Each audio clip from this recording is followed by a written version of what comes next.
கரூர் மாவட்டம் கடம்பன்குறிச்சியில் சட்டவிரோதமாக இயங்கும் மணல் குவாரியை எதிர்த்து காவிரி ஆறு பாதுகாப்பு இயக்கம் சார்பாக நடத்தப்பட்ட போராட்டத்தில் 300க்கும் மேற்பட்டோர் கைது செய்யப்பட்டனர்.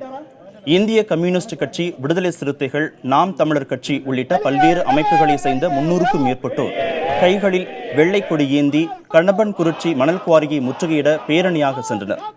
தளவாபாளையம் அருகே போலீசார் அவர்களை தடுத்து நிறுத்தி கைது செய்தனர். இந்திய கம்யூனிஸ்ட் கட்சியின் மூத்த தலைவர் நல்லக்கண்ணு, முன்னாள் அமைச்சர் சின்னசாமி, திரைப்பட இயக்குனர் கௌதமன் உள்ளிட்ட 300க்கும் மேற்பட்டோர் கைது செய்யப்பட்டனர். சட்டவிரோதமாக மணல் குவாரி நடப்பதையும் விதிமுறைகளை மீறி மணல் அள்ளப்படுவதையும் தடுத்து நிறுத்த வேண்டும் என போராட்டத்தில் ஈடுபட்டவர்கள் கோரிக்கை வைத்தனர்.